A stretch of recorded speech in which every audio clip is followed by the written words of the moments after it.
अस्सलामुअलैकुम, good morning, सुबह बखैर, क्या हाल चाल? Welcome welcome. अच्छा जी, it is match day today और आज होगा पहला T20 match between Ireland and Pakistan. और पता है, मुझे लग रहा था पिछले 1-2 हफ्तों से और मे बी लॉन्गर क्रिकेट नहीं हो रही थी, कुछ हमें क्रिकेट को देखने में नहीं हो ही रही थी, नहीं हो रही थी। कहाँ ये लास्ट कौन सा मैच हुआ था?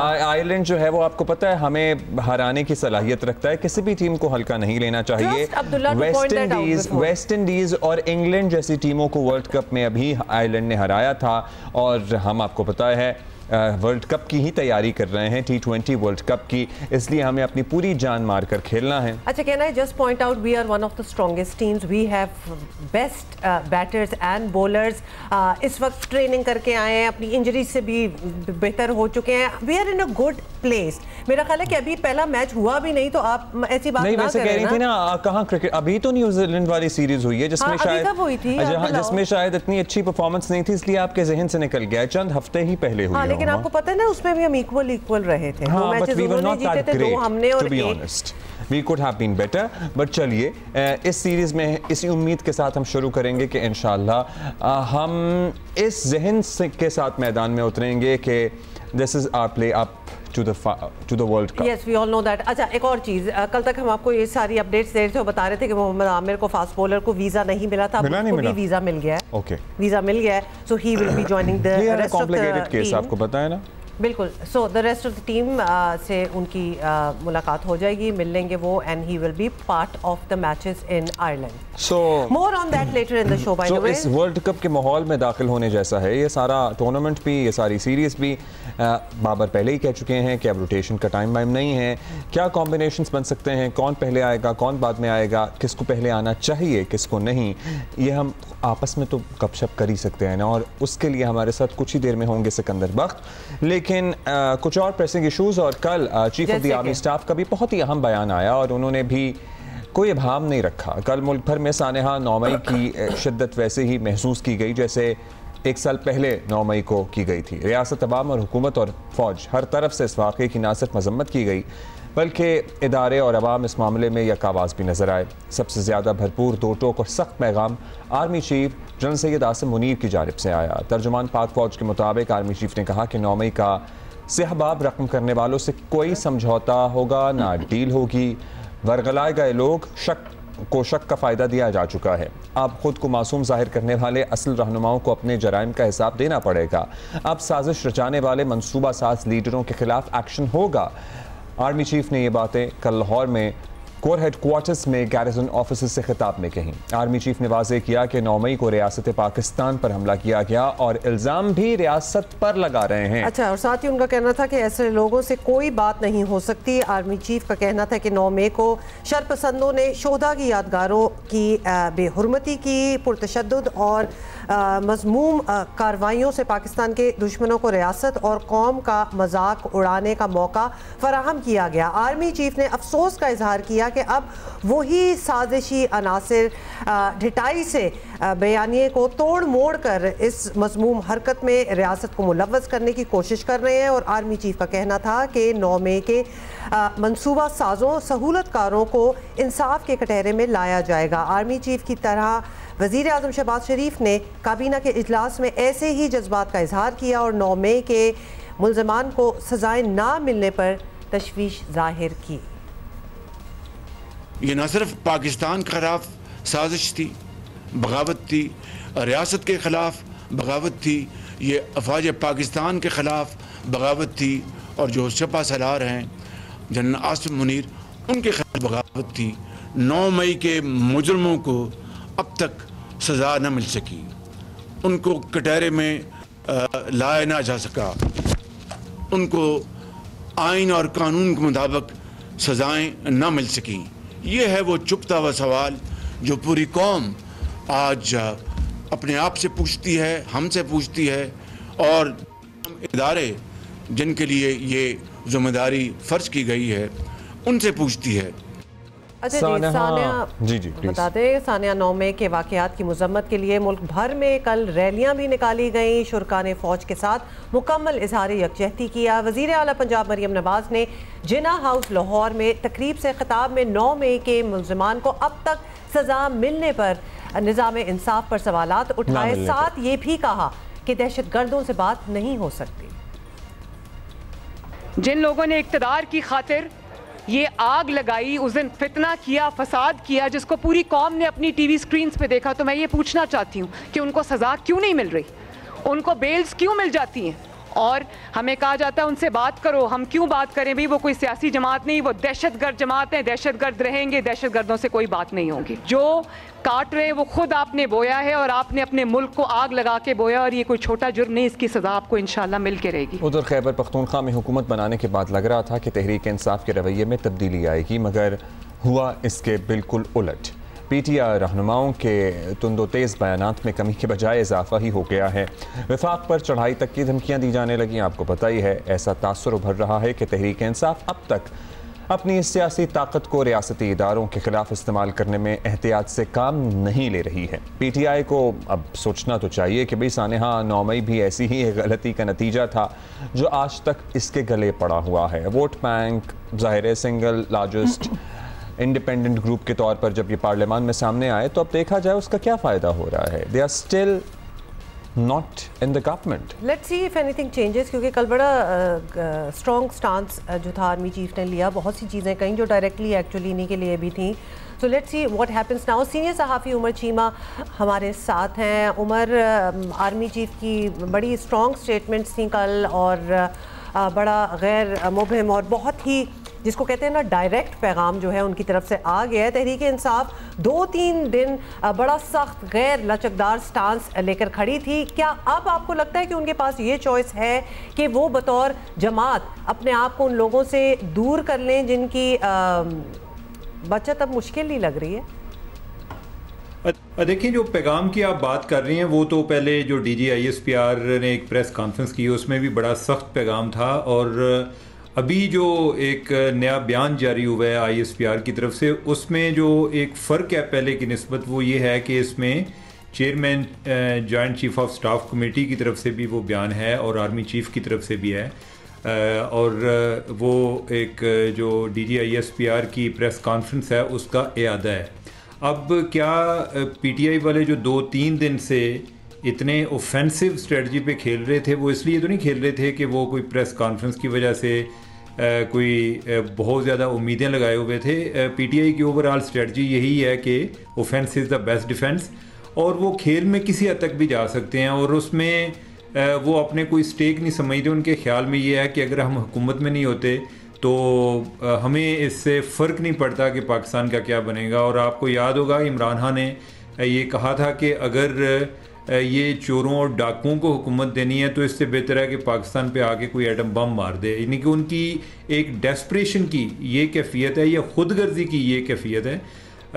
और जहाँ तक बात है कि वो कोई दूसरे लोगों से अपने आप को आइसोलेट करें, PTI की जो पॉलिसी है वो एक टाइम पर 2 बातें भी कर सकते हैं, और उनके जो फॉलोअर हैं उनको डाइजेस्ट करने की एक सलाहियत पाई जाती है।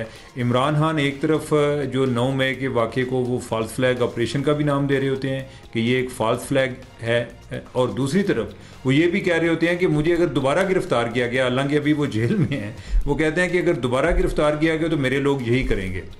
तो बस उनको ऐसे लोग मिले हुए हैं कि जो उनकी बात पर यकीन रखते हैं। लेकिन ओवरऑल जो सूरत हाल है ये शायद PTI के लिए अच्छी हो, शायद फ़ौज के लिए अच्छी हो, शायद किसी और पार्टी के लिए अच्छी हो, लेकिन ये मुल्क के लिए अच्छी नहीं है। ये जो बेयकीनी की कैफियत है, जो एक सियासी अदम इस्तेहकाम की कैफियत है, वो मुल्क के लिए अच्छी नहीं है। और PTI ये चाहेगी कि जब तक उनकी कोई डील नहीं होती तो इस मुल्क में सियासी अदम इस्तेहकाम रहे। और अगर आपने नोट किया हो तो इमरान खान जो है जब से उनको एक सियासत में अरूज मिला है अक्टूबर 2011 से, उसके बाद वो आराम से नहीं बैठे। जब वो प्राइम मिनिस्टर नहीं भी बने थे तो उससे पहले भी उनका यही रवैया था कि अभी धरना कर दो। जी, I believe and that suited him well as well. आवाम को भी कुछ ना कुछ लगाए रखते हैं किसी न किसी चीज़ के पीछे, या बिज़ी रखते हैं, और ज़ाहिर है उससे उनकी सपोर्ट में, फॉलोअर्स में इजाफा हुआ। अब चीमा साहब, जिन मनसूबा साज़ों की बात की जा रही है, इनमें बहुत से लोगों को तो अदालतों से रिलीफ मिला हुआ है, कई ज़मानतों पर हैं, तो क्या अभी भी ये इम्कान मौजूद है कि आने वाले दिनों में इन पर जो केसेस हैं इनमें कोई तेज़ी देखेंगे? मतलब जिन लोगों के मोन्टाजेस चल रहे हैं वो आराम से घूम फिर रहे हैं, वो TV शोज़ में बैठते हैं। अब यही है ना कि जो अभी अदलिया और इस्टेब्लिशमेंट के दरमियान जो एक टेंशन चल रही है, जो मुख्तलिफ़ शक्लों में ज़ाहिर होती है। कभी जजेस की तरफ से ख़त आते हैं और उसमें वो बताते हैं कि उनको किस तरह हरासा किया जा रहा है। ये भी इस चीज़ की अलामत है कि जो इस्टेब्लिशमेंट है वो अदलिया के रवैये से नाखुश है। अब क्या अदलिया का रवैया मुकम्मल तौर पर दुरुस्त है और इस्टेब्लिश मुकम्मल तौर पर गलत है? ऐसी भी बात नहीं है। अदलिया पर आपने किसी जज पर कोई बात करे तो उस पर वो तौहीन लग जाती है, लेकिन जो 9 मई वाला वाक़या हुआ, 9 मई के बाद 10 मई को सुप्रीम कोर्ट में इमरान खान को बुलाया गया, फिर आगे उनको इस्लामाबाद हाई कोर्ट में बुलाया गया। इतने बड़े वाक़े के बाद ये बहुत संगीन वाक़या था जो 9 मई को हुआ ना, इसको गैर संजीदा नहीं लेना चाहिए। इसने मुल्क की बुनियादें हिलाई हैं। आपको फ़ौज पर जितने भी एतराज़ात हों, लेकिन इस तरीके से कि आप जाके फ़ौजी इंस्टॉलेशन पर टारगेट करें, आज से पहले ये काम तालिबान ने किया है या कोई इंडिया की ये ख्वाहिश रही है कि इंडिया वाले ये करना चाहते हैं, या उन्होंने मुख्तलिफ़ टाइमों पे हमें अगर नुकसान पहुँचाया। जो एक किसी सियासी जमात की तरफ से ये पहली इस तरह की हरकत हुई है और ये बड़ी संगीन हरकत हुई है, लेकिन इसकी संगीनी का अंदाज़ा या उसका एक एहसास वो अदलिया में नज़र नहीं आया, और लिहाजा उन्होंने फ़ौजी अदालतों में भी उनको एतराज़ है, लेकिन उसके साथ साथ जो केसेस चल रहे हैं उस पर भी वो कोई इतनी स्पीड नज़र नहीं आ रही। तो अब यह है कि जो केसेस हैं वो भी 3 किस्म के हैं। एक जो लोग इंस्टॉलेशंस पर डायरेक्ट अटैक में मुलव्वस थे, उधर जाके उन्होंने आग लगाई, तोड़ फोड़ की, वो केसेस जो हैं वो फ़ौजी अदालतों में चले गए। वो मामला भी अभी सुप्रीम कोर्ट में लटका हुआ है। दूसरे जो थे, जो बाहर से बैठ के कोई लोगों को प्रवोक कर रहे थे या उधर से कोई और एक्टिविटीज़ में मुलव्वस थे, उनके केसेस जो हैं वो इंसदाद दहशतगर्दी की अदालतों में गए। अब मसला ये है कि अगर कोई इस तरह का वाक़या कोई लसानी तंजीम करती या कोई मजहबी तंजीम करती तो हमारे बहुत सारे लोग जो हैं उनके मुंह से जाग ही ख़त्म ना होती। लेकिन ये काम PTI ने किया है कि जो कि एक मिडिल क्लास की पार्टी है, जिसमें हमारे इर्द गिर्द काफ़ी लोग हैं कि जो इस तरह के कामों में मुलव्वस पाए गए या वो उनके हमायती पाए गए, तो हमारा जो टॉलरेंस लेवल है या गुफ्तगू का अंदाज़, उसमें वो शिद्दत नहीं आती कि जो अगर इस तरह की हरकत कोई MKM टाइप ऑर्गेनाइजेशन करती। माजी में जिस तरह के 12 मई वाला वाक़या है, वो भी फ़ौज पर उन्होंने इस तरह अटैक नहीं किया था, यानी कि वो जो बाकी जो लायर्स मूवमेंट के दौरान जो मसला आया था उसकी मैं बात कर रहा हूँ, या कोई TLP टाइप या कोई जो तालिबान है, तहरीक तालिबान वाले, वो कोई इस तरह की हरकत करते तो देखते कि हमारा रिएक्शन क्या है। तो अब जब एक सियासी जमात ने किया है तो ये उससे भी ज़्यादा संगीन है और इसकी संगीनी का अंदाज़ा लगाना चाहिए, नहीं तो दिन ब दिन जो अदारों के दरमियान भी टेंशन बढ़ती जाएगी। उमर और इमरान खान खुद ही कहते थे जब ये दूसरों को गद्दार और मुल्क दुश्मन करार देते थे कि नवाज शरीफ या दीगर लोग जो फ़ौज पे तनकीद करते हैं तो इनके होते हुए है हमें भारत की क्या ज़रूरत है, ये तो हमारे दुश्मन का काम आसान कर रहे हैं। वहाँ तक तो तनकीद का ही मामला था, यहाँ तो फिज़िकल असॉल्ट और हमले किए गए। बहुत हदें क्रॉस हो गई क्या हुआ। अच्छा उमर, फाइनली ये भी बताएं, क्योंकि हम देख रहे हैं कि तहरीक इंसाफ अंदरूनी तौर पर भी कुछ अजीब से हालात से इस वक्त गुजर रही है। शेर अफजल मरवत के हामियों और मुखालफिन के 2 बड़े वाज़े ग्रुप बन चुके हैं और ऐसी हालात में मुश्किल ही लगता है कि वो हुकूमत को कोई टफ टाइम दे सकें। तो क्या आपको लगता है कि मौजूदा हुकूमत के लिए रिलेटिवली एक ईजियर टेन्योर हो सकता है जिसमें वो मुद्दत भी पूरी कर सकते हैं? क्या आप देख रहे हैं आगे? जो शेर अफजल मरवत वाली आपने बात की है, बेसिकली PTI का ये एक स्टाइल है कि वो एक मीडिया पर हर टाइम रहने का फ़न उन्हें आता है। वो बेशक कोई मज़हब का हिज़ हरकतें करें, वो बेशक के जो आम हालात में हम लोग गलत तसव्वुर करते हैं कि जो अपने मामलात हैं, जो किसी एक तंजीम के या सियासी जमात के मामला जो हैं वो पब्लिकली जाकर बयान किए जाएं। दूसरे लोगों के लिए जो चीज़ गलत है वो PTI में ठीक चल रही है। और फिर इमरान खान की अपनी भी स्ट्रेटजी है कि सब लोग जो है ना उनकी पूजा कर रहे हों, आपस में लड़ रहे हों, हर एक को कि जी कि मेरा लीडर तो इमरान खान है। कोई लोग इकट्ठे होकर ना चल पाएँ, इससे उनको ओवरऑल फ़ायदा होता है कि एक तो जो लोग हैं हर बंदा उनके पास आकर शिकायतें करता है और जो उन्हीं से एक मदद भी मांगता है, और फिर ये है कि क्या ये हुकूमत को टफ़ टाइम दे पाएंगे? हुकूमत को तो टफ़ टाइम देना इनके लिए कोई मुश्किल नहीं है। हुकूमत की एक ही स्ट्रेटजी है और वो ये है कि इमरान खान की किस जगह पर हमाकत करेगा तो बाकी जमातें उसका फ़ायदा उठाएंगी। अपने में इनमें कोई दम हम नहीं है और ये वक्त के साथ इनको इतना बड़ा एक आजमाइश आई इमरान खान की शक्ल में, लेकिन इन्होंने कोई लर्न नहीं किया और कोई ऐसी कोई सूरत हाल मुझे कोई इनके पार्ट पे कोई ऐसी नज़र भी नहीं आ रही। चलिए लेट्स सी क्या होता है। थैंक यू शीमा साहब। With us it's always interesting एक आपका पर्सपेक्टिव लेके। अच्छा था कि अभी जेल में है, कह रहे मुझे दोबारा गिरफ्तार किया गया, तो फिर देखेंगे। और अभी ऑलरेडी गिरफ्तार हैं, पर ऑलरेडी इनसाइड है। एनीवे अच्छा जी, moving on and I wish that we have a better news for you. लेकिन मुल्क में जब इस किस्म की हरकतें हो रही हों और होती चली जा रही हों, मतलब के दिहाइयों से, तो फिर naturally we want to talk about it और वी आर होपिंग कि कुछ बदले, कुछ लोगों को अकल आए। मुल्क में नाम नहाद गैरत के नाम पर कत्ल के तकलीफ दे वाक़यात जो हैं वो बिल्कुल नहीं रुक रहे। इनफैक्ट हमें लगता है कि हर 2-4 दिन बाद या 2-4 हफ्तों बाद कोई नई कहानी सामने आती है। ताज़ा वाक़या मुल्तान के इलाके बदला संत में हुआ, जहां सिर्फ 15 साल की बच्ची को उसके रिश्तेदारों ने गला दबाकर मार डाला।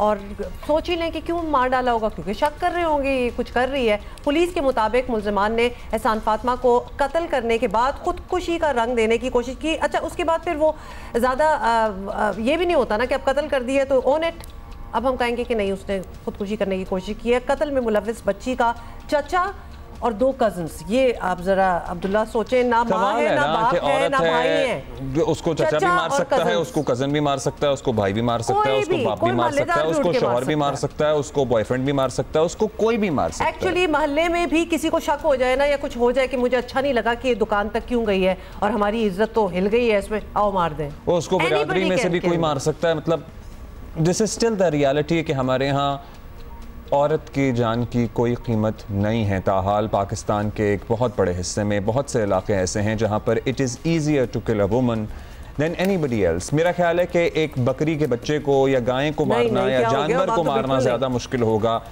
औरत को मारना आसान है। जानवरों की तो बड़ी वैल्यू होती है, उनको ऐसे कैसे मार सकते हैं? उस पर तो और ज़्यादा लड़ाइयाँ हो सकती हैं। नहीं, लड़कियों को, बच्चियों को, औरतों को मारना बहुत आसान। पुलिस का कहना है कि लड़की के रिश्तेदारों को मकतूला के किरदार पर शुबा था। एक्सीलेंट। 15 साल की बच्ची है और इनको किरदार पर शुबा था, शक था, जिसकी वजह से हमने सोचा कि हमें तो शक हो रहा है तो हम इसे मार देते हैं। एक इंसान जिसकी ज़िंदगी में कुछ अपनी सोच भी हो सकती है, एस्पिरेशन भी हो सकती है, अगर मौके मिलें तो क्या कुछ नहीं कर सकता वो इंसान। How dare she dream. मेरी बात सुनिए, कैसे तुमने ख्वाब कैसे देखा कुछ करने का? एक जीता जागता इंसान है जो सोच रहा है, और जब उसका गला दबाया जा रहा होगा तो भी उसको महसूस हो रहा होगा कि ये लोग मुझे अब मेरी जिंदगी जो अल्लाह ने मुझे दी है ये मुझसे छीन रहे हैं क्योंकि इन्हें मेरे पे शक हो गया है। I can't take it. अच्छा, रिपोर्ट के मुताबिक मैं आपको बताती हूँ ना आगे। रिपोर्ट के मुताबिक पंजाब में 2011 से लेकर 2023 तक नाम नहाद गैरत के नाम पर 3480 कत्ल हुए, जिनमें अक्सरियत ख़वातीन की थी। मतलब समझ लें 90%, 99% लड़कियां और ख़वातीन ही थी। 2016 में कानून में तरमीम करके ऐसे कत्ल को नाकाबिले तस्वीर करार दिया जा चुका है। माँ बाप, बहन भाई या कोई भी रिश्तेदार अब कातिल को माफ़ नहीं कर सकता। सज़ाएं भी सख्त हो गई हैं, लेकिन अफसोस ऐसे वाक़यात को नहीं रोका जा सका। आई डोंट नो कि इस सिलसिले में कोई मैस लेवल पे कैंपेनिंग करने की ज़रूरत है। स्कूलों में जाके सेमिनार करें, टीवी मीडिया, रेडियो पे, अखबारों में इश्तिहार दें कि खबरदार क्या करें। को भाई जो होते हैं और घर के मर्द, चचा, कज़न, बाप, सारों को एक साइड पे लाएं और कहें कि नहीं, ये लाइक आप टीच करते हैं ना किसी जाहिल बंदे को कि नहीं ये चीज़ अच्छी है, ये चीज़ बुरी है, ये करना है, ये नहीं करना। लिटरली उंगली पकड़ के शायद सिखाना पड़ेगा, क्योंकि हमारे साथी हैं इमरान चौधरी, मुल्तान से हमें अपडेट करेंगे। इमरान, वाक़े के बारे में बताइए, पुलिस ने क्या किया अब तक? जी, अफसोसनाक वाक़या 7 तारीख की दोपहर मुल्तान का एक नवाही इलाका है, बुदला सैंत, वहाँ पे रूनुमा हुआ। ये एक 15 साल की 9th क्लास की यतीम बच्ची थी। वो अपने घर में अकेली थी। उसकी वालदा हमसायों के घर गई हुई थी कि उसके बच्ची मकतूला के हकीकी मामू, सगे चचा और चचा का बेटा ये घर के अंदर आए हैं और उसको ज़दोकोब किया और उसके ऊपर मुबैना तौर पर ये इल्ज़ाम लगाया कि इलाके के एक नौजवान के साथ उसकी दोस्ती है।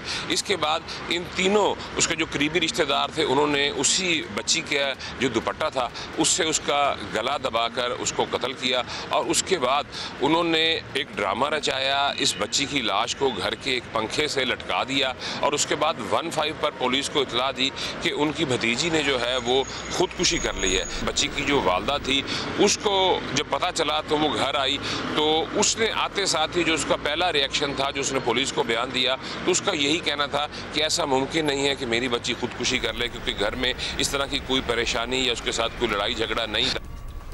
अव्वल तो ये बच्ची का चचा, मामू, कज़न वो घर में क्यों घुस रहे हैं उसके?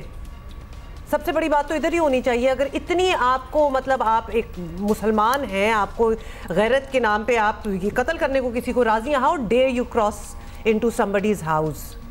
मुझे इस बात की तकलीफ है नहीं जो अपने घर महफूज ना हो कि कोई भी दरवाज़ा खोल के आके हमें कत्ल कर सकता है, तो फिर ये सामने ये मुल्ज़मान मफरूर थे इमरान जो पकड़े गए? जी, यहाँ पे मैं आपको ये बताऊँ कि ये तीनों अफराद इस कत्ल के इल्ज़ाम में गिरफ्तार हुए। ये वहीं पर मौके पे मौजूद थे और एक ड्रामा रचा रहे थे और रो रहे थे, सिसकियाँ भर रहे थे, लेकिन पुलिस को क्योंकि बच्ची की वालदा ने जो बयान दिए इब्तदाई तौर पर, उसकी रोशनी में इन तीनों अफराद को जो है वो हिरासत में लेकर थाने मुंतकिल किया गया और इस वाक़े के 3 घंटे के अंदर अंदर इन तीनों मुल्ज़मान ने जो है वो एतराफ़ जुर्म कर लिया और उनका ये कहना था कि उनको इलाके के लोग ताने देते थे, जिस पर उन्होंने अपनी जो भतीजी थी उसको गला दबाकर कत्ल कर दिया। अच्छा बताएं अब आगे क्या होगा, क्योंकि ये बात आगे किस तरह चलेगी? ये सब मुल्ज़मान गिरफ्तार हैं, हस्ब रिवायत मरने वाली की रिश्तेदार ही है ऑब्वियसली, तो क्या लड़की के वालदा बेसिकली या किसी और रिश्तेदार के भी शरीक जुर्म होने का चांस आपको यहाँ कुछ लग रहा है? पुलिस को क्या नज़र आ रहा है? जी बिल्कुल हुमा अब्दुल्ला, इस वाक़े में भी और जो गैरत के नाम पर कत्ल होने वाले वाक़यात होते हैं उसकी तरह सेम मुमासलत है कि इसमें भी जो मुदैया है, जो मुल्ज़मान हैं वो उसके इंतहाई करीबी रिश्तेदार हैं। जो मुदैया का एक भाई, एक देवर और देवर का बेटा, ये मुल्ज़मान हैं। पुलिस हुकाम का ये कहना है कि बहुत ज़्यादा सॉलिड ग्राउंड के ऊपर जो है ये केस बनाया गया है और इब्तदाई तहकीकात में इन 3 मुल्ज़मान के अलावा किसी और मुल्ज़िम को शरीक जुर्म नहीं पाया गया। यहाँ पर एक बड़ी काबिल ज़िक्र मैं आपको ये बात बता दूं कि आपने भी हमेशा अपने इस प्रोग्राम के तवस्सुत से ये आवाज़ उठाई कि गैरत के नाम पे जितने भी कत्ल होते हैं उसमें रियासत पाकिस्तान को मुद्दई बनना चाहिए, क्योंकि जब करीबी अजीज़ रिश्तेदार जो है वो मुद्दई हों और वही मुल्ज़िम हों, तो चंद माह के बाद जैसे ही मीडिया पे इस तरह के केसेस की गर्द बैठती है तो सुलह हो जाती है। और इस केस में भी ऐसे ही है कि मुद्दईया और मुल्ज़मान जो हैं वो इंतहाई करीबी रिश्तेदार हैं। पुलिस जो है इस केस में मुद्दई नहीं बनी। इस तरह के वाक़यात में जब मुल्ज़मान सुलह के बाद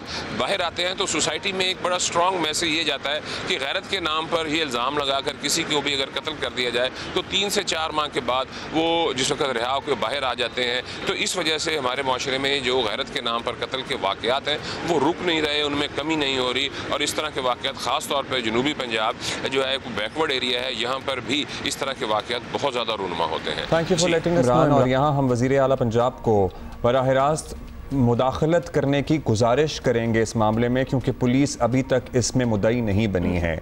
यहाँ पर जो मुद्दई हैं मुकदमे के वालिदैन, वालिदा लड़की की, और ज़ाहिर है लड़की के चचा और कज़न्स नहीं मारा है तो वो करीबी रिश्तेदार हैं। देयर आर चांसेस 100% ये लोग चंद महीने में बाहर आ जाएंगे अगर रियासत पाकिस्तान, हुकूमत पंजाब या पुलिस इसमें खुद मुद्दई नहीं बनी। मरीम नवाज साहिबा पंजाब की एक और 15 साल की लड़की अपने ही चचा और कज़न्स के हाथों, अपने ही घर में, अपनी 4 दीवारी में जहां उसे महफूज रहना था वहां कत्ल हो गई है। क्यों? क्योंकि उसके कज़न्स को उसके किरदार पर शक हो गया था। अब nobody will ever get into the motive of it कि वो शक जो हुआ था वो क्या हुआ था, जो भी हो, बस ये है कि ये 3 लोग आए और उसको मार दिया है। उसके अपने चचा, अगर उसका बाप नहीं था बच्ची का तो चचा तो बाप ही हुआ ना फिर, लेकिन उसने डिसाइड किया कि आओ इसको ख़त्म कर दें। और प्लीज इन चीजों को ऑनर किलिंग नहीं कहना। और सिकंदर बख्त में ज्वाइन कर चुके हैं, लेकिन हम बता दें आपको कि क्यों पाकिस्तान और आयरलैंड के दरमियान पहला T20 इंटरनेशनल आज खेला जा रहा है। एज इन सीरीज का आगाज आज से हो रहा है। टीम को पूरी जान लड़ानी है। आयरिश टीम ने साबित किया इससे पहले, हल्की टीम उन्हें ना समझे। भाई मैं आपको याद करा रहा था ना कि अभी वर्ल्ड कप में वेस्ट इंडीज और इंग्लैंड जैसी टीमों को शिकस्त देकर इन्होंने ये साबित किया है और अपसेट करने की पूरी सलाहियतें इनमें। अच्छा, अब जो सारा सेटअप जा रहा है ना, वो कप्तान बाबर आजम ने हरा चुके हैं रवानगी से पहले खुद कहा था कि अब वर्ल्ड कप वाली टीम ही खिलाई जाएगी, तो लिहाजा now we are on the road to the world cup. अब सुने उन्होंने क्या कहा था।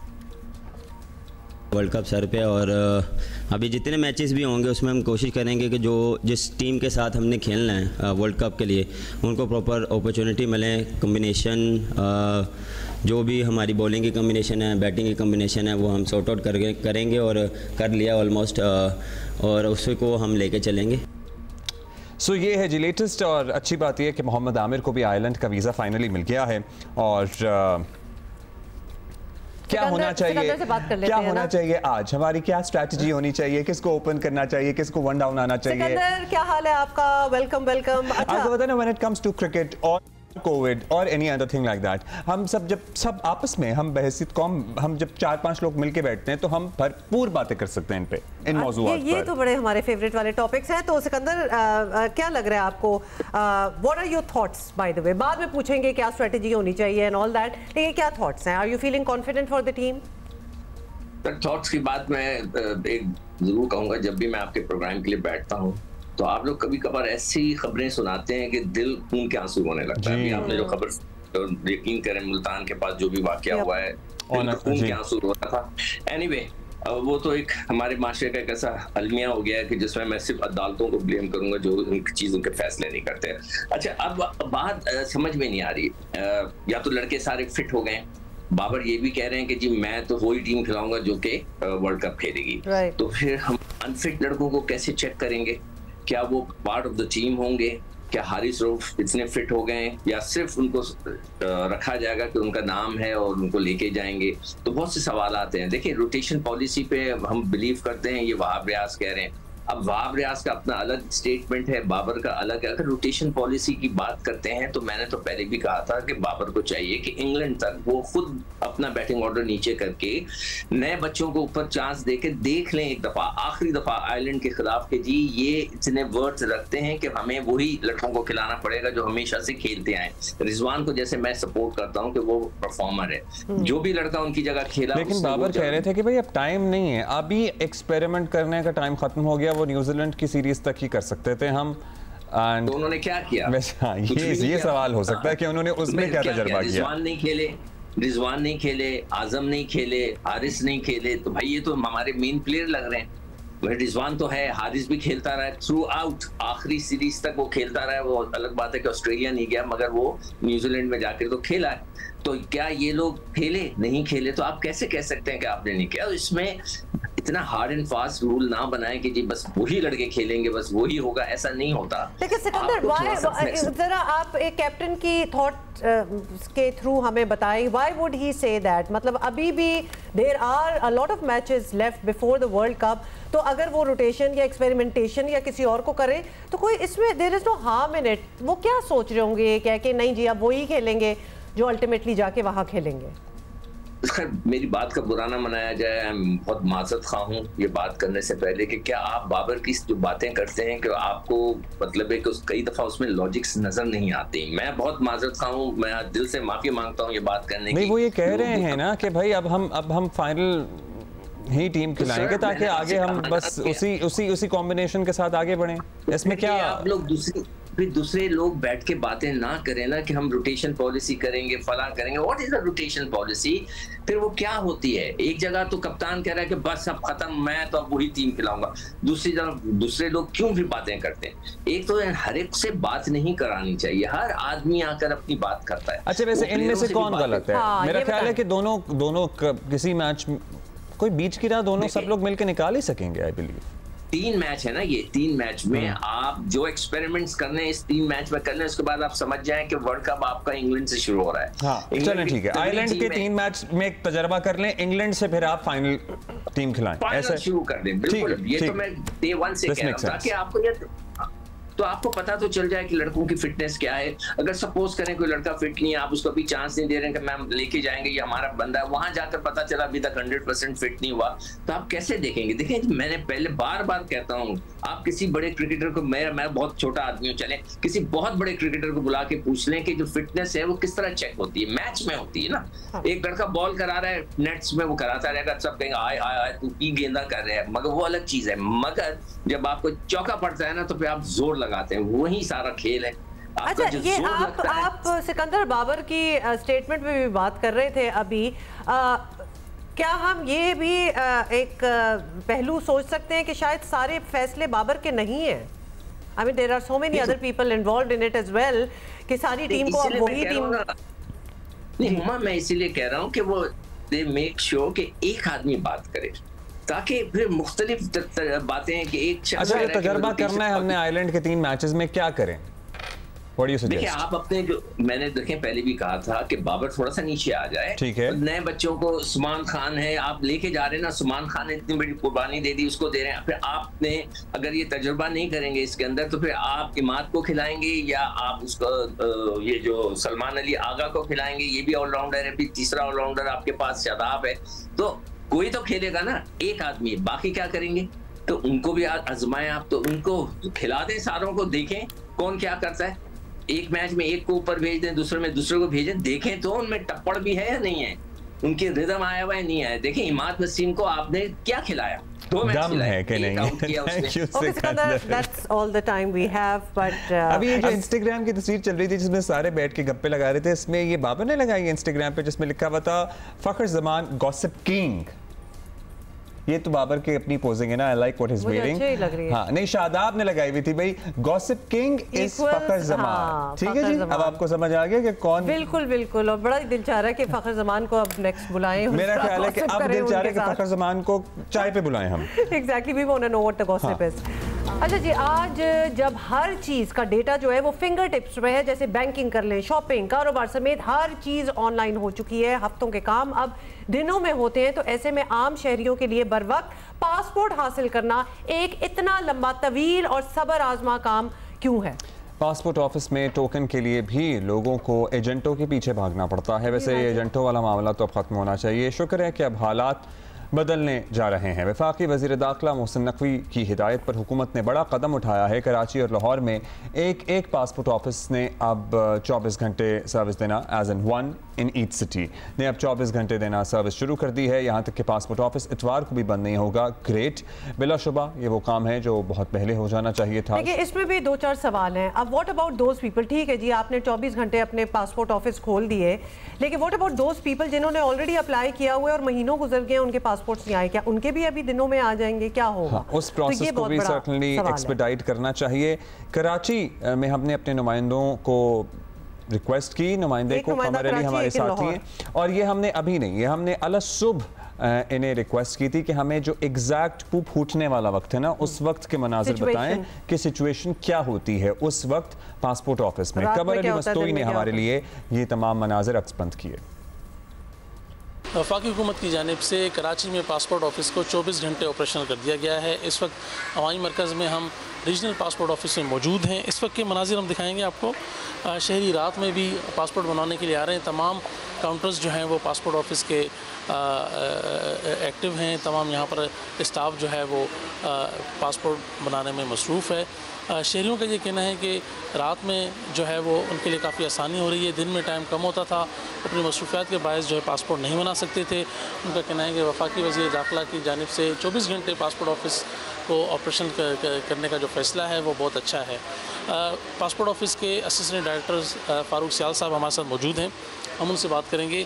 अच्छा सर, ये बताएं कि कितनी तादाद में लोग आना शुरू हो गए, कहाँ तक पहुँची था? एप्लीकेशन थोड़ी कम थी, लोगों को इतना पता नहीं था। ऐसा लोग आना शुरू हो गए हैं। लोगों को जैसे जैसे पता चला है कि नाइट में भी और इवनिंग में भी काम शुरू हो गया है 24 आवर्स, तो लोगों का रुझान बढ़ रहा है ऐसा।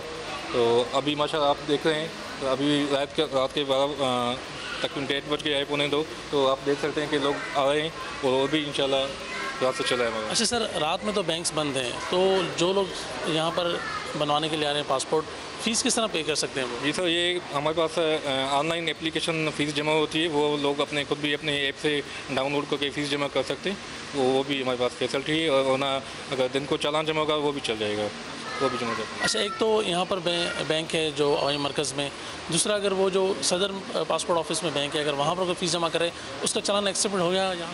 जी, पूरी कराची में नेशनल बैंक में कहीं भी चालान जमा करें किसी भी टाइम, पर वो चालान एक्सेप्टेबल है, कहीं भी हो सकता है वो। जी, असिस्टेंट डायरेक्टर पासपोर्ट ऑफिस हवाई मरकज़ हमारे साथ मौजूद थे। यहाँ पर शहरियों के जो है वो पासपोर्ट बनवाने के लिए यहाँ पर आ रहे हैं। चलिए जी, कराची में ये है सूरत हाल। We certainly should hope well, और लाइक उम्मीद तो अच्छी रखनी चाहिए। लाहौर से हमें मियाँ आबिद ने ये तमाम सूरत हाल बताई। जी, शहरियों को पासपोर्ट में मुश्किलात का सामना था, रश बहुत ज़्यादा होता था, जिसकी वजह से वज़ीर दाखिला ने गुज़िश्ता दिनों लाहौर में नादरा सेंटर और पासपोर्ट ऑफ़िस का दौरा किया, तो उन्होंने ये ऐलान किया कि पासपोर्ट ऑफ़िस भी नादरा ऑफ़िस की तरह 24/7 यानी 24 घंटे आवाम की खिदमत के लिए खुला रहेगा। इस वक्त जो गार्डन टाउन ऑफिस के जो 24/7 चल रहा है, उसके इंचार्ज नासिर शाह साहब हमारे साथ मौजूद हैं। हम उनसे पूछते हैं कि शहरियों तक ये मालूमात पहुँच चुकी हैं कि वो पासपोर्ट बनवाने के लिए आ रहे हैं और उनके मसाइल किस तरह वो हल कर रहे हैं। हमारे DG साहब ने इसको शार्ट टाइम में इम्प्लीमेंट किया है, और हमारे यहाँ पे स्टाफ की कमी थी और पूरे पाकिस्तान से स्टाफ को शिफ्ट में चलाया गया है, और 3 शिफ्टें चलती है। एक हमारी 8 बजे से लेके 4 बजे तक, और सेकंड शिफ्ट 4 से जो इवनिंग है वो रात 12 बजे तक, और उसके बाद जो नाइट है वो 12 बजे से लेके सुबह 8 बजे तक।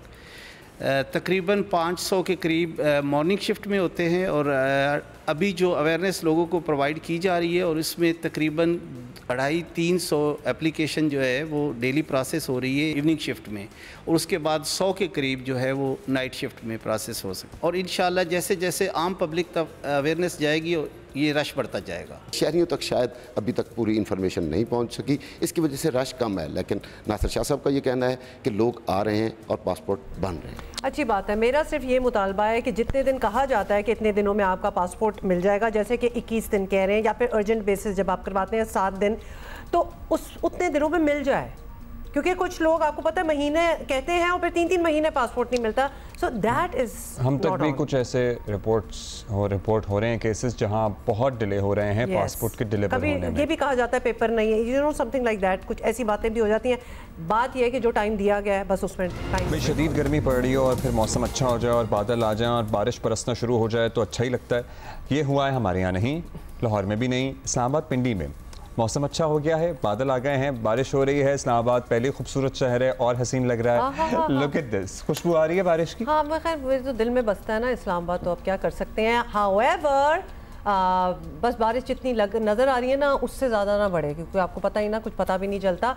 इस्लामाबाद वगैरह मतलब those are cities that can still handle it but not really.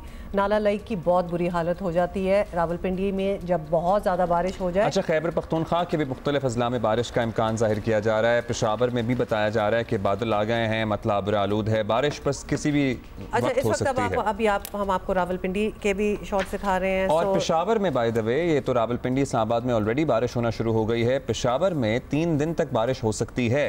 सो वहाँ भी मौसम की प्रेडिक्शन ये है कि खैबर पख्तूनख्वा के मुख्तलिफ अजला में जो बारिश का सिलसिला शुरू होगा वो ज़रा ठीक ठाक नौयत अख्तियार कर सकता है। अच्छा, इंटरेस्टिंगली आपको पता है हम कितना आजकल अपने ऐप्स पे भी रिलाई करते हैं, तो मैंने वैसे ही साथ साथ बताते हुए, क्योंकि ये तो अभी लाइव विजुअल्स हमें आए हैं, तो मैंने देखा कि क्या ऐप क्या कह रही है, उसमें बारिश है ही नहीं। मतलब इस वक्त जो बारिश हो रही है वो भी नहीं शो कर रहा। पिंडी इस्लामाबाद में? जी जी बिल्कुल, देखें इस्लामाबाद का ही खोला हुआ है, तो पार्टली क्लाउडी तक ही है। So don't trust your app too much. अभी आगे बढ़ेंगे और मशहूर ज़माना पी का कानून में फिर से जान डाली जा रही है। खदशा है कि हुकूमत रेगुलेशन की आड़ में मुखालिफ सियासी आवाज़ें दबा सकती है। इजहार राय का आईनी हक भी मुतासर हो सकता है। वज़ीर आज़म पी का एक्ट में तरमीम की मंजूरी दे चुके, जिसे जल्द काबीना में मंजूर कराया जाएगा। सोशल मीडिया सारफीन, सिविल सोसाइटी और इंसानी हकूक़ की तंजीमें पी का एक्ट में तरमीम पर सख्त तशवीश का इजहार कर रही हैं, क्योंकि इस मामले में हुकूमत ने तमाम स्टेक होल्डर्स को मुकम्मल अंधेरे में रखा है। हालांकि वफाकी वज़ीर इत्तलात ने हमारे ही प्रोग्राम में कहा था कि जब मुसब्बदा तैयार होगा तो सबको एतमाद में लिया जाएगा। स्टेक होल्डर्स को देखिए इनवाइट इसलिए किया गया है कि कोई गाइडलाइंस बन जाए, कोई बैठ के हम एक सिमत तय कर लें। स्टैटिस्टिक शेयर करूंगा on the number of suicides and psychological trauma and जिन लोगों के घर तबाह हो गए हैं सिर्फ फेक न्यूज और ये जो सोशल मीडिया पे ट्रोलिंग की जाती है, कितने लोग हैं जो इस चीज पे मजबूर हुए हैं, तो फिर इस पे बात करें को ऑन बोर्ड करके दिया। देखिए ये सारी चीज़ें जो इन्होंने मेंशन की थी वज़ीर साहब ने, मतलब ये अगर स्टेक होल्डर्स को आपने ना लिया और जल्दी से कोई चीज़ ऐसे कर दी पास तो ये और ज़्यादा होगा, मतलब लोगों के घर इसी तरह तबाह होंगे, लोगों की रेपुटेशन तबाह होंगी। तो इसलिए अब जो चीज़ कर रहे हैं, कोई रेगुलेशन करनी चाहते हैं तो उसमें get everybody on board and do it right for once. हाँ, मतलब इसको अच्छे स्पिरिट में करें ना, अच्छे तरीके से करें। जो मसले मसाइल है ना कि it needs to be regulated, चले वो भी समझ आ गई, सब समझ आ गया, लेकिन करें तो सही तरीके से। हाँ, तो क्यों ये दूध बहुत में महंगियाँ डाल रहे हैं? मतलब एक आपके ख्याल में आप बेहतरी के लिए कुछ कर रहे हैं तो फिर उसमें सबको एतमाद मिले और बेहतरी ताकि आए ना, फिर उसमें सबकी आए, सबकी भलाई हो। नई तरमीम के बाद डिजिटल राइट्स अथॉरिटी ऑनलाइन मवाद को रेगुलेट करने के अलावा कानून की खिलाफ वर्जी पर कार्रवाई भी करेगी। सोशल मीडिया पर फेक न्यूज़ और लोगों की पगड़ियाँ उछालना आम है और कई और चीज़ें भी मुतनाज़ हो सकती हैं, मगर इसका ये मतलब नहीं कि रेगुलेशन की आड़ में इजहार आज़ादी राय पर वार किए जाएं। तो ये दिस नीड्स टू बी, वरना आपके ये सारा जो आप करेंगे इसका कोई फ़ायदा नहीं होगा। हुकूमत का दावा है कि इस नए कानून में ऑनलाइन सार्फिन को महफूज और काबिल एतमाद डिजिटल माहौल मिलेगा। अब मान भी लिया जाए कि नीयत ठीक है तो फिर इसकी तमाम तफसील सबकी नज़रों से ओझल क्यों है?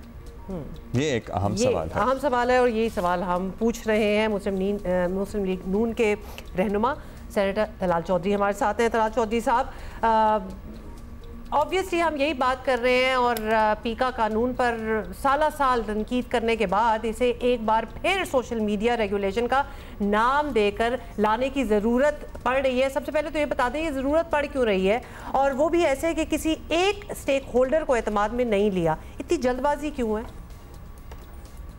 गुजारिश ये है कि वक्त के हिसाब से कवानीन जो है वो बनाने पड़ते हैं और वक्त की ज़रूरत जो है वो कवानीन अगर ना हो तो फिर मुआशरे में कई ऐसी चीज़ों का जो इस्तेमाल है वो पॉजिटिव होने की बजाय उसके नुकसान ज़्यादा होने लगे। हर एक के हाथ में मोबाइल है, हर कोई सोशल मीडिया और हर कोई ये सारी बाकी सर्विसेज इस्तेमाल कर रहा है।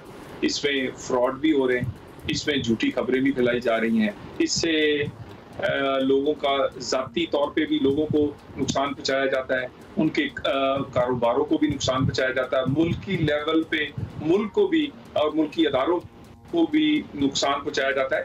तो मेरा ख्याल है कवानीन अच्छे इस्तेमाल करने वाले ज़्यादा है, ये जो इसका गलत इस्तेमाल करने वाले वो कम लोग हैं, मगर क्योंकि कवानीन वक्त के मुताबिक पूरे नहीं बनाए गए इसलिए उन्हें कटहरे में खड़ा करना कानून के मुश्किल हो जाता है। तो पहले भी पीका कानून जो है उसमें स्टेक होल्डर्स को ना सिर्फ इत्माद में लिया था बल्कि उसकी बहुत लंबी एक एक्सरसाइज की थी और असेंबली ने 2 दफा उसको कमेटी में भेजा और मैं उस कमेटी का मेंबर था। उसमें पब्लिक हियरिंग्स की गई, उसमें स्टेक होल्डर्स को ऑन बोर्ड किया गया और एक दफा नहीं 1 से ज़ायद दफा, और उसके बाद वो कानून तमाम पार्टियों की मुशावरत के साथ वो बनाया गया।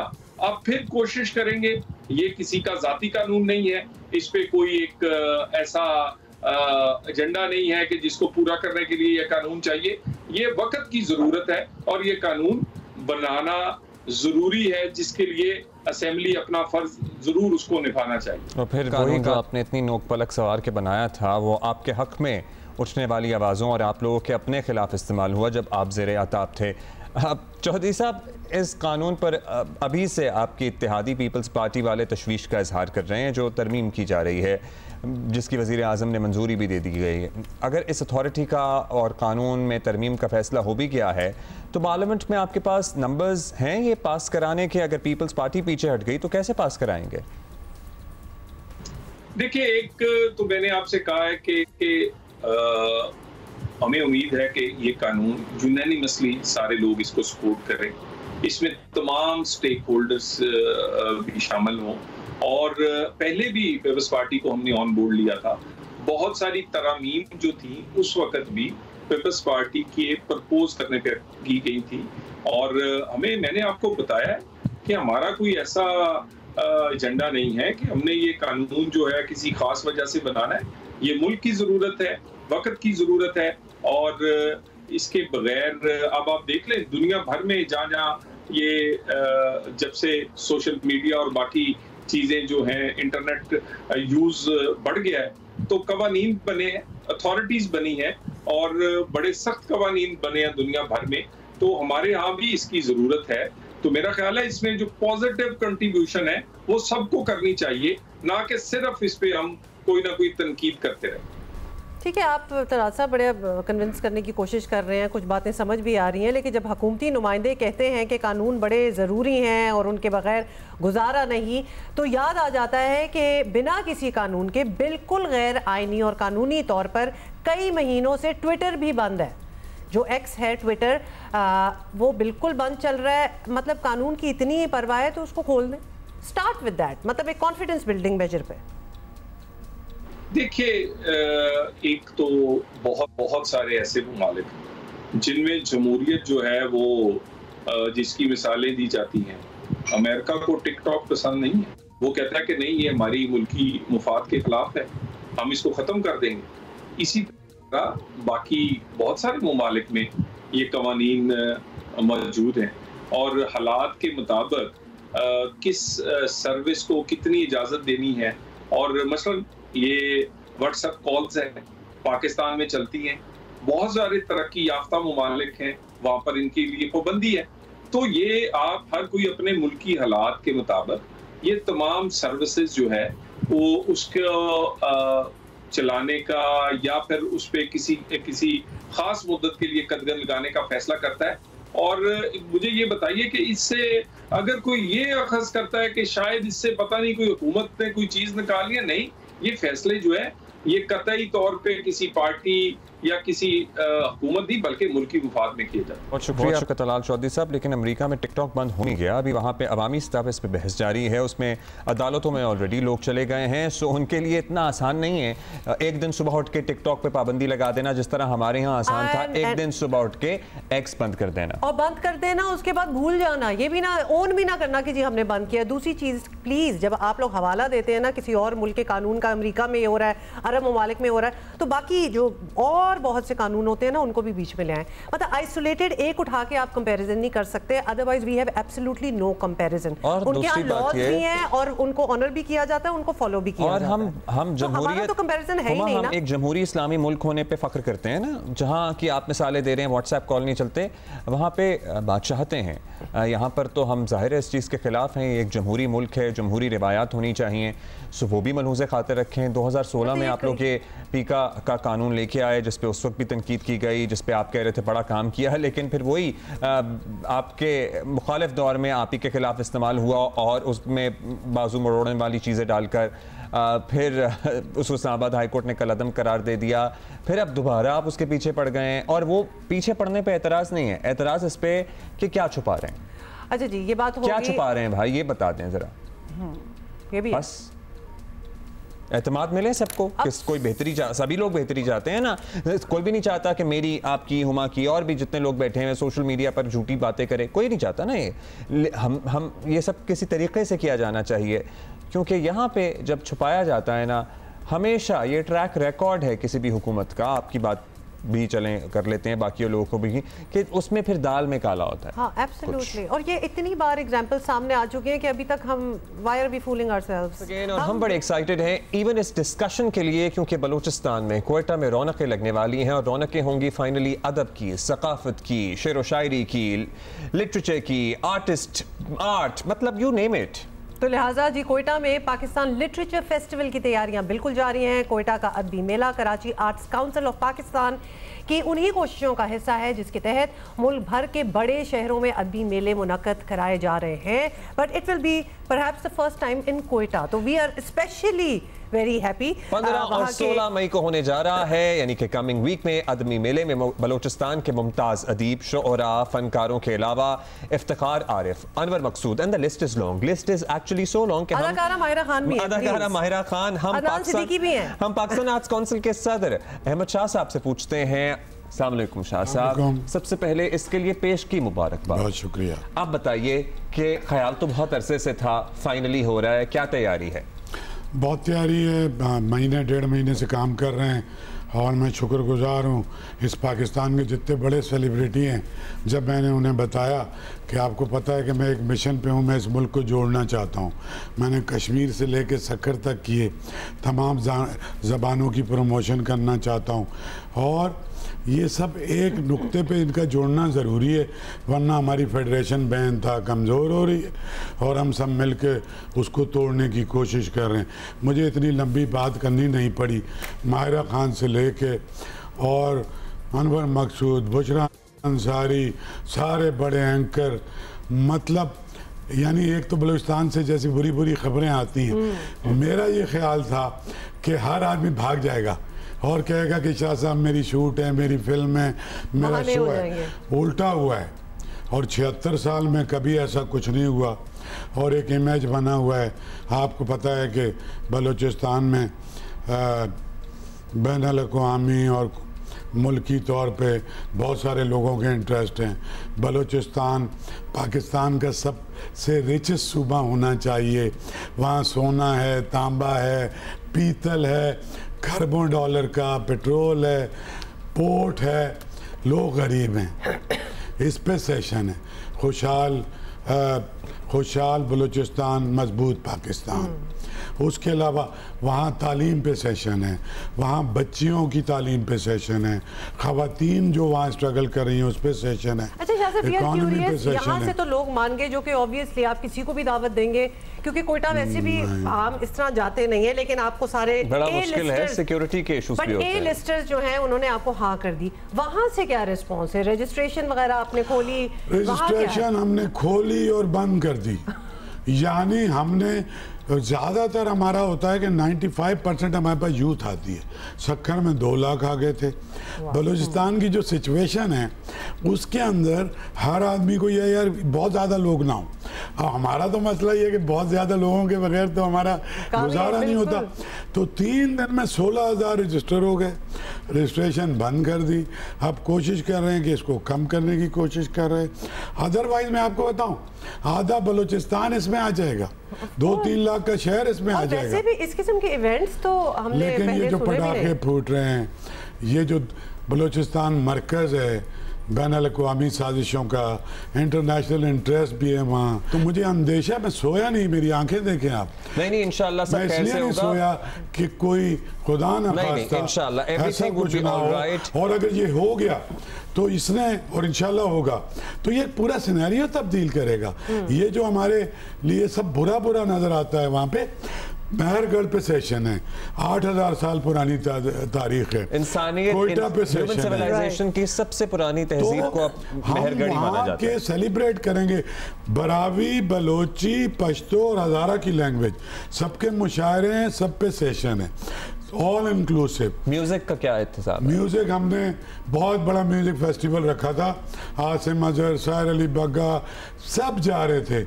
वो फ़लस्तीन की जो सूरत हाल है, तो हमारा जो वहाँ पे हमारी के सारी दुनिया में यूनिवर्सिटियों में मुजाहरे हो रहे हैं, हमें खुद भी बहुत दुख है, तो हमने टोटल म्यूजिक ख़त्म किया है। उसके बाद भी ये एक्साइटमेंट है। जो रजिस्ट्रेशन है वो वहाँ पे भी एक सेशन है, गवर्नेंस और मिस गवर्नेंस बहुत जरूरी है। अच्छा शाह साहब, who are we expecting? Students ज्यादातर रजिस्ट्रेशन में आपको क्या के जो इंटेलेक्चुअल स्कॉलर हैं वो तो ऑन बोर्ड हैं, तो सारे सेशंस में बैठे हुए हैं। उसके अलावा नौजवान हैं सारे, मुझे वही अच्छे भी लगते हैं। वो एक वे फॉरवर्ड, मेरा तो आपको पता है PLF का मतलब क्या है, youth is the only way forward. मैं समझता हूँ उनसे कैंडिडेट गुफ्तगू भी हो सकती है, उनके फ्रेश आइडियाज भी हो सकते हैं। वो फ्रेश आइडियाज हैं, उनको बिठा रहे हैं हम सेशंस में, बिल्कुल नौजवान लड़के लड़कियों को, और वो अभी ज़िंदगी उनकी बाकी है, तो उसके लिए ना एक होप है उनके पास।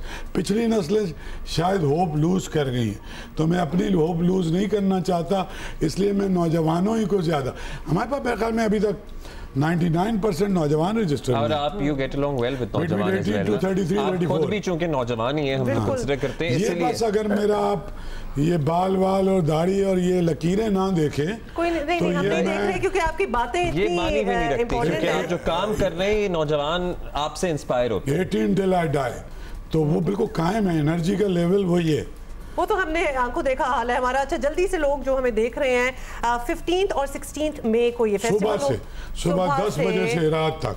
अच्छा, और इसकी ऑब्वियसली ऑनलाइन जी बगैर रजिस्ट्रेशन के नहीं आ सकते, रजिस्ट्रेशन के बगैर भी नहीं आ सकते हैं, वो आर्ट्स काउंसिल को इनबॉक्स लिखें, वो आ सकते हैं। अच्छा, ऑनलाइन आपको इनका प्रोग्राम जो है कौन सा सेशन कब है ये सब कुछ भी सब पता चल जाएगा। And obviously we are expecting कि जहां इतने ज्यादा हजारों लोगों ने रजिस्टर किया है तो you will have your hands full. लेकिन जी जी जी ये कोई नहीं कर रहा ये काम। आप देखें ये स्क्रीन आपके सामने होती है, सब एक दूसरे को गालियां दे रहे हैं, सबको नहीं पता कि यार ये मुल्क कितनी कुर्बानियों से बना है यार। ये मोहम्मद अली जिन्ना से लेके हमारे जो लोग थे जो शहीद हुए, वो सोचते क्या होंगे, किस तरह से हमने ये मुल्क का हाल क्या किया है। और मैं तो ये हैमर भी कर रहा हूँ, इस हैमर करने का मतलब ये है, मैं कह रहा हूँ मैं बहुत मामूली सा आदमी हूँ ना, मेरे तो कोई बड़े स्टेक नहीं है, ना मुझे कोई सियासी पार्टी बनाए। मैं दरख्वास्त करता हूँ हमारे सारे पॉलिटिशियन जो स्टेक होल्डर, और भाई मुल्क के मफाद में 4.5 पॉइंट जो नेशनल इंटरेस्ट के, उस पर तो किसी एक मरकज पे आ जाएं, खुदा के लिए। डंडे के तहत तो आप आ जाते। मसलन जब आर्मी पब्लिक स्कूल का वाकया आपको याद है, एक स्पेशल सेशन हुआ नेशनल असेंबली सेनेट का कंबाइंड, सारे पॉलिटिशियन है, हमें तो किसी खुदा के लिए हमें किसी सानहे की जरूरत नहीं होनी चाहिए, किसी तोड़ने की इजाजत इनको नहीं होनी चाहिए। इस मुल्क को जोड़ने के लिए अपने अपने पेटी पॉलिटिक्स, ईगो और जाती मफाद को छोड़ें और इस मुल्क के इंटरेस्ट के लिए काम करें। काश ही ऐसा हो, ऐसा हो, बहुत ही जबरदस्त करना पड़ेगा, वरना इन्हीं नौजवानों से इनका घेराव कराऊंगा। मेरी बात जमा कर रहा हूँ मैं लाखों में, लेकिन बात पॉजिटिव घेराव। और नौजवानों को भी तो आपको पता है ना, नौजवान भी जाहिर है अब एक और जाविये में इससे भी सोचते हैं, उन्हें भी एक दूसरे को बर्दाश्त करने की तरगीब दिलाने की डेट जरूरत है। उसके लिए जैसे हम ये चीज, उसके लिए टॉलरेंस कैसे आएगी, ऐसे ही आएगी, पेशेंस कैसे आएगी। अच्छा फिर उनको पैरेलल नैरेटिव तो दें ना आप। पैरेलल नैरेटिव तकरीरों से नहीं आएगा जैसे अभी हो रही थी, पैरेलल नैरेटिव आएगा प्रैक्टिकली।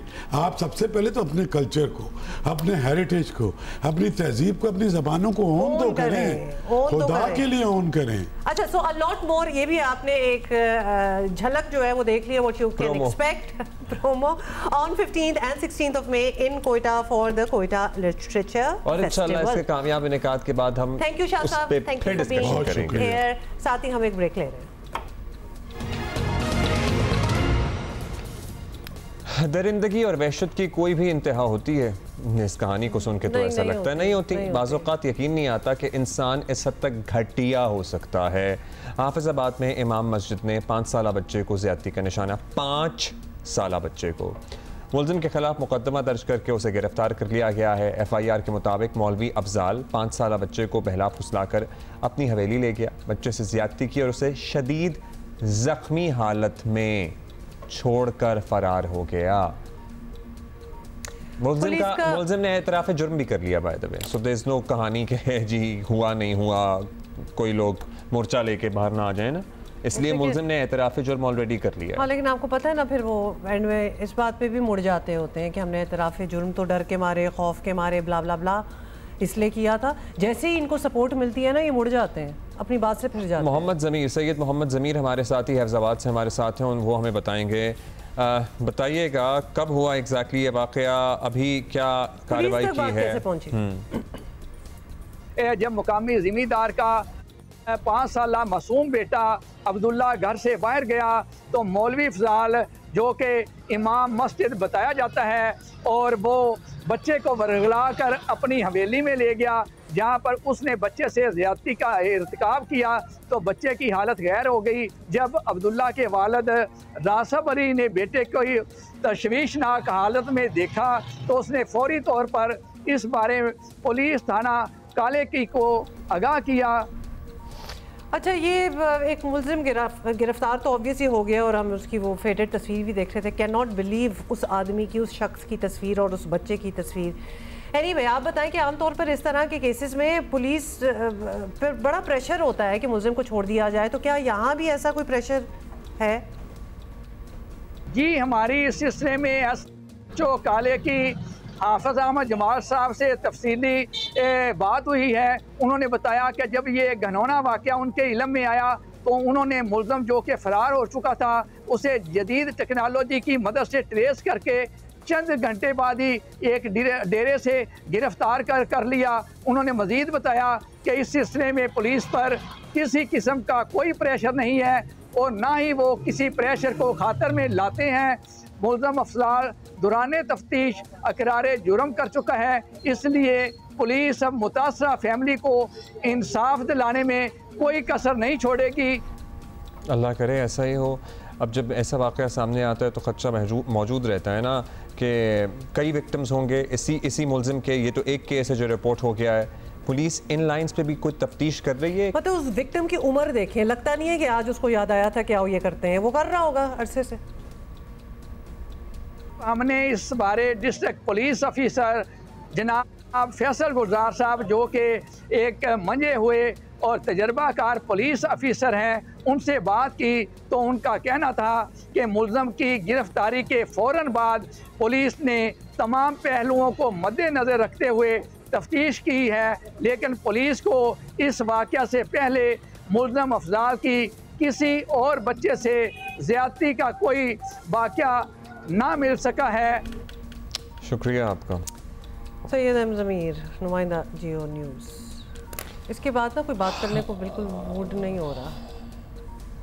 मतलब I want to talk about match कि हमारा पाकिस्तान का आयरलैंड का मैच है, लेकिन दीज टू इंसिडेंट्स। हाफिजाबाद में एक मौलवी साहब इमाम मस्जिद 5 साल बच्चे का रेप करते हैं, वो लहू लुहान हो जाता है, उसे छोड़ के भागे जाते हैं। 5 साल बच्चे का रेप अचानक से ख्याल नहीं आया होगा, बारिश सफ़ेद दाढ़ी वाला आदमी है वो। सो आपको क्या लगता है कि पहला ही वाक़या हुआ होगा उसकी ज़िंदगी का ऐसा? और फिर जो मुल्तान में हुआ है 15 साल की बच्ची को लटका दिया क्योंकि उस पर शक था।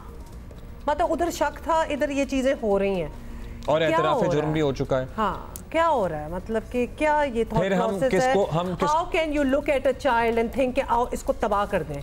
कैसे ये होता है? What's happening in the head कि किसी औरत को देख लिया है, मतलब कोई कंसेंशुअल चीज़ नहीं होनी, आओ हम इन पे ज़बरदस्ती करें, इनको बिल्कुल जख्मी हालत में कहीं इधर उधर खेतों में फेंक दें। देखिए, जुर्म तो रहता है, हर माशरे में होता है, लेकिन फिर इंसाफ भी बर वक्त मिलना चाहिए। इंसाफ के लिए 5-5 साल जब मुद्दई एड़ियाँ रगड़ता रह जाए, वालिदैन कहते हैं, किसी भी केस में आप देख लें, नहीं मिलता बर वक्त इंसाफ। और उसके बाद आई एम सॉरी टू से कि ये जो मुल्तान वाला किस्सा था 15 साल की बच्ची को जो उसके रिश्तेदारों ने मार दी है, उसके मामू ने, उसके चाचा ने, द क्लोजेस्ट दैट वन, वो यतीम बच्ची, मतलब उसको मार दिया। एक शक है, तो जो आपने काम किया वो बड़ा ऑनरेबल है। नहीं, वज़ीर आला पंजाब को मुल्तान वाले किस्से में तो definitely she has to take action, जो हमने एक्चुअली बात भी की है। That is it, and we are disturbed when we talk about such things. Obviously, समझ नहीं आता कि क्या बात करें। हम इंशाल्लाह आपसे मंडे को मुलाकात करेंगे।